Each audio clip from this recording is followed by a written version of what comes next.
নমস্কার, শুভ্রার Bengali story telling চ্যানেলে সকলকে স্বাগত। আমাদের জীবনে অনেক সময় অনেক অলৌকিক ঘটনা ঘটে, যেগুলো কেউ কেউ হয়তো বিশ্বাস করে, কেউ কেউ বিশ্বাস করে না। কিন্তু এমন অনেক ঘটনা আছে যেগুলো আমাদের মনে একটা ঠিক দাগ রেখে দেয় যে এই ঘটনাটা কেন ঘটেছিল, ঠিক সেটা মানুষ বুঝে উঠতে পারে না। তা যাই হোক, আজকে এরকমই একটা গল্প, অলৌকিক গল্প, হরিণ নারায়ণ চট্টোপাধ্যায়ের লেখা এরকমই একটা গল্প আমি আজকে তোমাদের শোনাবো। আর এইরকম অলৌকিক গল্প পাঠকদের বিশ্বাস হোক আর না হোক, তাদের শুনতে বা পড়তে সবসময় কিন্তু একটা ভালো লাগা বা আগ্রহ থেকে যায়। তা চলো গল্পটা তোমাদের শোনাই। গল্পের নামও ওই জন্য অলৌকিক। বিকম পাশ করেছে আজ বছর দুয়েক। তারপর থেকে অফিসে অফিসে ঘুরে তিনজোড়া চটি ছিনল, কিন্তু চাকরি জুটল না। বড় মেজ ছোট সব অফিস ঘোরা শেষ। সব জায়গায় এক কথা, দুঃখিত, এখানে কোনো কাজ নেই। বেশ কয়েকটা অফিসে সদর দরজায় মস্ত বড় নোটিশ লটকানো, নো ভ্যাকেন্সি। নিতান্ত বাপের পেনশনটুকু ছিল বলে অনাহারে দিন কাটাতে হয়নি। কোনো রকমে দুবেলা একটা তরকারি ভাত ঠিক জুটে যেত। টিউশনেরও অনেক চেষ্টা করেছি, পাইনি। আজকাল স্কুলের শিক্ষক ছাড়া কেউ টিউটার রাখতে চায় না।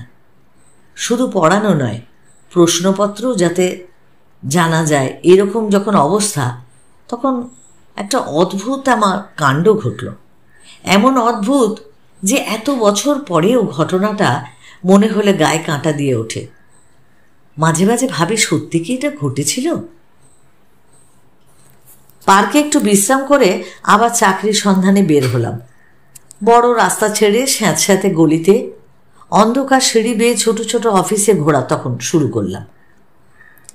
একটা খুব পুরনো বাড়ি, ফাটা নল বেয়ে জল গড়িয়ে পড়ছে। শ্যাওলা ইঁটগুলো সব সবুজ হয়ে গেছে। সিঁড়ির অনেকগুলো ধাপ ভাঙা। সামনে মাঝারি একটা সাইনবোর্ড, জেনারেল ট্রেডিং কোম্পানি। জানি কিছু হবার নয়, তবু বরাত ঠুকে সাবধানে সিঁড়ি দিয়ে উঠে পড়লাম। প্রথমে চোখে কিছু দেখতে পেলাম না, এত অন্ধকার। তারপর চোখ দুটো অন্ধকারে অভ্যস্ত হতে দেখতে পেলাম দু চারজন লোক ঘোরাঘুরি করছে, আর সকলের মাথায় টুপি। খুব কম পাওয়ারের আলো এদিক ওদিক জ্বলছে। আমাকে দেখে একটা লোক এগিয়ে এলো। কাছে আসতে বুঝতে পারলাম লোকটা গুজরাটি। অন্য সব লোকগুলোও গুজরাটি। এটা বোধহয় গুজরাটিদেরই অফিস। লোকটা জিজ্ঞাসা করলো, কি চাই? করুণ কণ্ঠে বললাম, একটা চাকরি। আমাকে অবাক করে দিয়ে লোকটা বলল, আসুন আমার সঙ্গে। লোকটার পেছন পেছন একটা পার্টিশন ঘেরা কামরায় ঢুকলাম। ছোট্ট একটা টেবিল, তার ওপাশে শীর্ণকায় একটা লোক, তার মাথাতেও টুপি। ঝুঁকে পড়ে একটা চিঠি পড়ছিল। মুখ তুলে বলল, কি? আমার সঙ্গের লোকটা বলল, ভদ্রলোক চাকরির জন্য এসেছেন। লোকটা হাত বাড়ালো। দরখাস্ত দিলাম। পড়ে নিয়ে বলল, আপনি তো গ্র্যাজুয়েট, ঠিক আছে, আমরা আপাতত 150 টাকা দেব। যদি টিকে থাকতে পারেন তো দেখা যাবে। নিজের কানকে তখন বিশ্বাস করতে পারলাম না। মনে হলো ভুল শুনছি। তখন আমার এমন অবস্থা, 50 টাকা চাকরি পেলেও নিজেকে ভাগ্যবান বলে মনে হতো। কি রাজি? সঙ্গে সঙ্গে আমি মাথা নাড়লাম। লোকটা বেল বাজাতে একটা বেয়ারা এসে ঢুকলো। বেয়ারাকে তো দেখে মনে হলো গুজরাটি নয়, উড়িয়া। মেটা ভাইকে ডেকে দাও। মেয়েটা কামরায় ঢুকতে বলল, একে একটা নিয়োগপত্র দিয়ে দাও, 150 টাকা মাইনে, ওই প্যারেকের জায়গায় চাকরি করবে। মেয়েটা অদ্ভুত দৃষ্টিতে আমার দিকে কিছুক্ষণ দেখল, তারপর বলল, আসুন। বাইরে এলাম। আপনি ওই চেয়ারটায় ততক্ষণ বসুন, আমি আপনার নিয়োগপত্রটা দেবার ব্যবস্থা করছি। একেবারে কোণের দিকে একটা টেবিল, পেছনে চেয়ার, টেবিলের ওপর দোয়াত, পেন্সিল, কলম, কাঁচের টেবিল চাপা, এসব। ওই চেয়ারে বসে পড়ুন। আমি চেয়ারে বসতে গিয়ে লাফিয়ে উঠে পড়লাম। কে যেন চেয়ারে বসে আছে।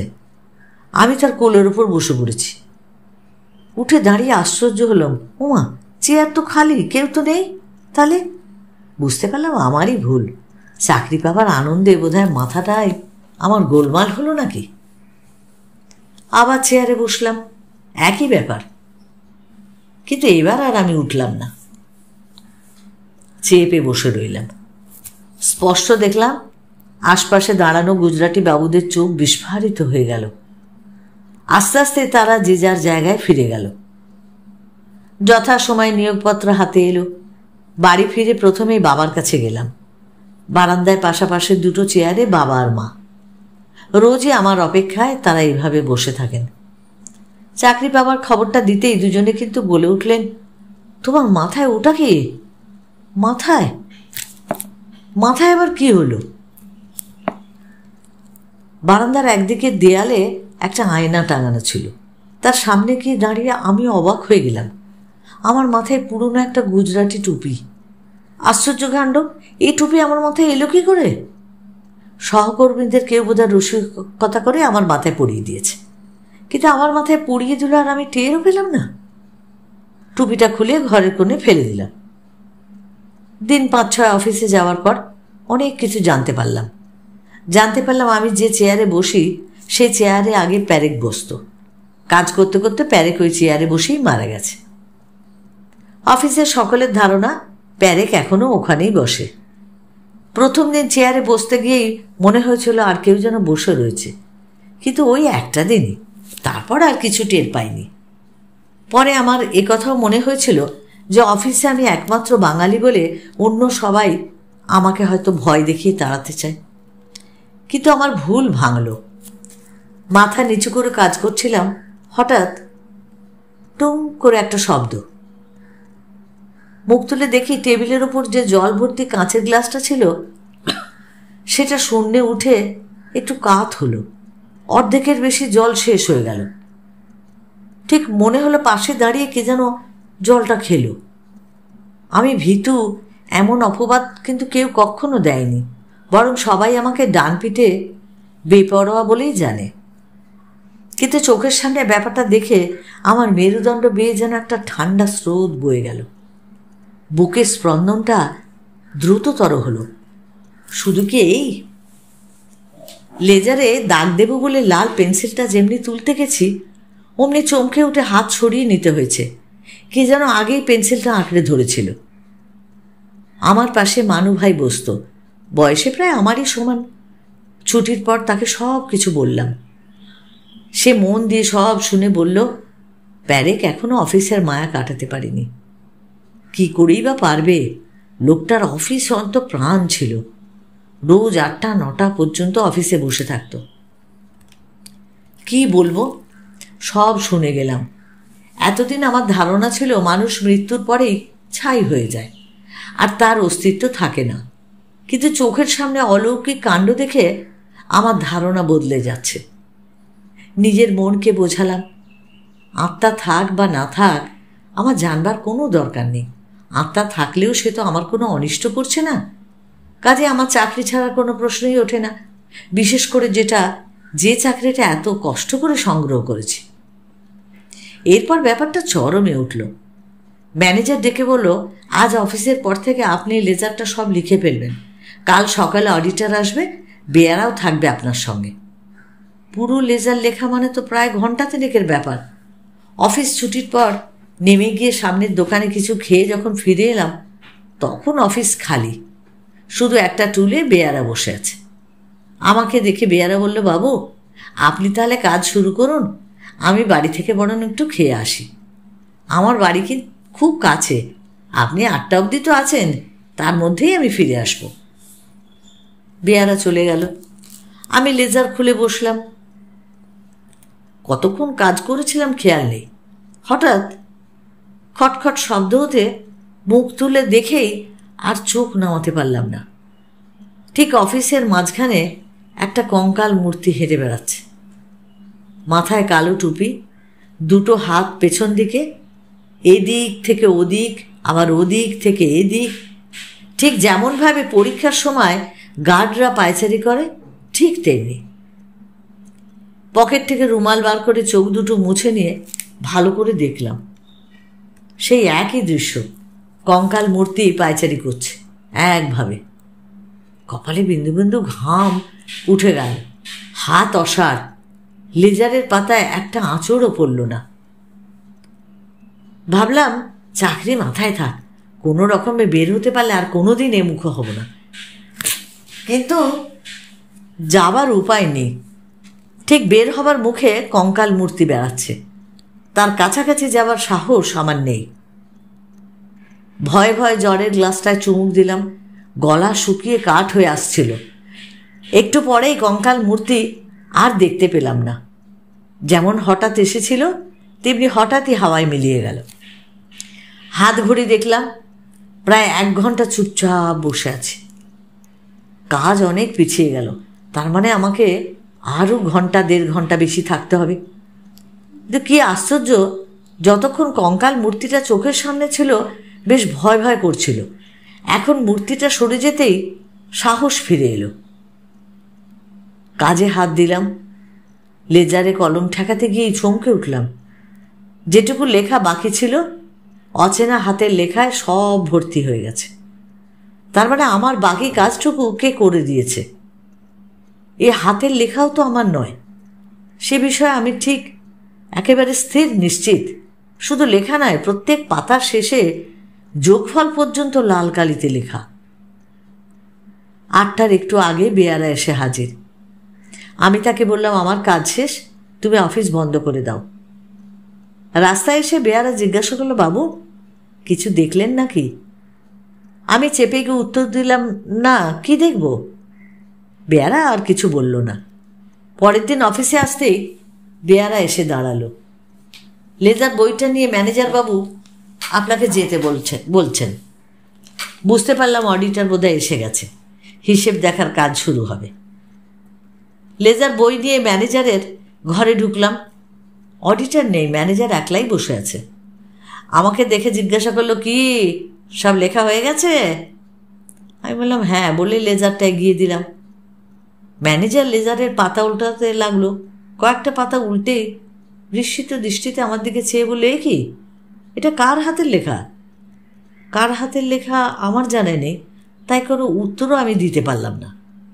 ম্যানেজার আস্তে আস্তে বলল, কি আশ্চর্য, এই তো অবিকল প্যারিকের হাতের লেখা। এ লেখা আপনি পেলেন কি করে? কিভাবে ও লেখা লেজারের পাতায় এলো সব বললাম। ম্যানেজার সব শুনে নিয়ে বললেন, কোনো কথা তিনি অবিশ্বাসও করলেন না। বলল, আপনি নিশ্চয়ই এতদিনে বুঝতে পেরেছেন যে এই অফিসে প্রেতাত্মার উপদ্রব আছে। প্রেতাত্মা মানে ওই প্যারেকের আত্মা। এখনও এই অফিসের মায়া কাটাতে পারেনি। আপনি যে চেয়ারে বসেন সেই চেয়ারে বসে কাজ করতে করতে প্যারেক হার্ট ফেল করেছিল। প্যারেকের জায়গায় 2-3 জন লোককে নেওয়া হয়েছিল, কেউ 3 দিনের বেশি টিকতে পারেনি। আপনি তো তবু 1 কুড়ি রয়ে গেছেন। উপদ্রবের জন্য রাতে কোনো দারোয়ানও থাকতে চাইছে না। অন্য বাড়িতে অফিস সরিয়ে নেবার অনেক চেষ্টা করেছি, কিন্তু অফিস এলাকায় জায়গা পাওয়া খুব অসম্ভব। পাওয়া গেলেও সেলামি আর ভাড়া এত বেশি যে আমাদের পক্ষে সে টাকা খরচ করা সম্ভব নয়। আমি একটু ভেবে কথাটা বলেই ফেললাম, যে একটা কাজ করলে হয় না? হ্যাঁ, কি বলুন না, শুনেছি গয়ায় পিণ্ডি দিলে প্রেতাত্মা মুক্তি পায়, সে কি করা সম্ভব? ম্যানেজার 2-1 মুহূর্ত চিন্তা করলো, তারপর বলল, চেষ্টা করে দেখা যেতে পারে। যাবেন আপনি? আমি? হ্যাঁ, আমি আপনার যাতায়াত আর অন্য সব খরচ দেবো। আপনি তো ব্রাহ্মণ, আপনিই বরং চলে যান। কিন্তু প্যারেকের বাবার নাম দরকার হবে যে। সে ব্যাপারে কোনো অসুবিধা হবে না, তার নিয়োগের ফাইলে সব বিবরণ পাওয়া যাবে। আপনি চলেই যান, সামনের শনিবার গিয়ে সোমবার ফিরে আসতে পারবেন। অগত্যা রাজি হয়ে গেলাম। দুর্ভোগ আমারই বেশি। প্যারেকের জায়গায় আমি এসেছি, কাজেই তার আক্রোশ আমার ওপর বেশি হওয়াটাই তো স্বাভাবিক। গয়ায় পিণ্ডি দিলে যদি আপদের শান্তি হয়, তাহলে ম্যানেজার আমার ওপর একটু খুশিই হবে। সেদিন বুধবার, মাঝখানে 2 দিন বৃহস্পতি আর শুক্র। এই 3 দিনে হিসেব পরীক্ষার কাজও শেষ হয়ে যাবে। বুধ বৃহস্পতি 2 দিন নির্বিবাদে কাটল। শুক্রবার টেলিফোন এলো। যিনি হিসেব দেখতে আসেন, ঠান্ডা লেগে তার একটু জ্বর ভাব হয়েছে, তিনি আসতে পারবেন না। আমি যেন খাতাপত্র নিয়ে তার অফিসে যাই। ম্যানেজারের নির্দেশে তাই যেতে হলো। অফিসে ফিরতে 6:30 বেজে গেল। ফিরে দেখি অফিসের দরজায় তালা দিয়ে বেয়ারা বাইরে অপেক্ষা করছে। আমাকে দেখে বলল, আপনার এত দেরি হলো? সে প্রশ্নের কোনো উত্তর না দিয়ে বললেন, তুমি দরজাটা খোলো, আমি খাতাপত্রগুলো রেখে এখনই আসছি। বেয়ারা দরজা খুলতে ভেতরে ঢুকে কাগজপত্রগুলো আমার টেবিলে রেখে বেরিয়ে এলাম। অস্বাভাবিক কিছুই নজরে পড়ল না। আমি বাইরে আসতেই বেয়ারা দ্রুত হাতে দরজায় চাবি লাগিয়ে তীর বেগে সরিয়ে দিয়ে নেমে গেল। সারাদিনের পরিশ্রমে আমিও খুব ক্লান্ত ছিলাম। আমি আস্তে আস্তে সিঁড়ি দিয়ে নামতে লাগলাম। বাঁকের মুখে থমকে দাঁড়িয়ে পড়তে হলো। কার একটা হাত আমার কাঁধের ওপর এসে পড়ল। আঙুলগুলোয় যেন এক তিল মাংস নেই, ছুরির ফলা বসানো। আমার কাঁধের মাংস ছেড়ে যেতে লাগলো। যন্ত্রণায় চিৎকার করে উঠতে গিয়ে থেমে গেলাম। দেয়ালের কোণে দীর্ঘ একটা কঙ্কাল মূর্তি, 2 চোখে যেন আগুনের শিখা, আর মাথায় একটা তার কালো টুপি। এগোবার চেষ্টা করতেই কঙ্কালের দাঁতগুলো কড়মড় করে উঠল। বজ্রগম্ভীর কণ্ঠস্বর আর ইংরেজিতে হুঙ্কার, গয়ায় পিণ্ডি দেবার ব্যবস্থা হচ্ছে? এই অফিস থেকে আমাকে সরাবার চেষ্টা? এই অফিসের গোড়াপত্তন থেকে আমি আছি, শেষ অবধি থাকব, কেউ আমাকে উৎখাত করতে পারবে না। কথার সঙ্গে সঙ্গে কাঁধের ওপর হাতের চাপ যেন আরও জোর। মনে হলে যেন মাংস ভেদ করে আঙুলগুলো আমার হাড়ে গিয়ে ঠেকছে। উফ, সে দুঃসহ ব্যথা। বলো, এ দুর্বুদ্ধি ছাড়বি কিনা বল, তোকে খতম করব। না না, আমি এসব কিচ্ছু করবো না, আমি আর ঢুকবই না এই অফিসে। প্যারেক, আপনি আমাকে বাঁচান। কথাটা মনে থাকে যেন। ঘাড়ে একটা প্রচণ্ড ধাক্কা, ছিটকে সিঁড়ির নিচে গিয়ে পড়লাম। বোধহয় অজ্ঞানী হয়ে গেছিলাম। যখন চেতনা ফিরেছিল তখন অনেক রাত। কপাল ফেটে রক্ত গড়িয়ে পড়ছে, কাঁধে কালশিটের দাগ। হাঁটতে হাঁটতে মাঝরাতে বাড়ি ফিরলাম। বাড়ি থেকেই চাকরি ছাড়ার দরখাস্ত পাঠিয়ে দিয়েছিলাম।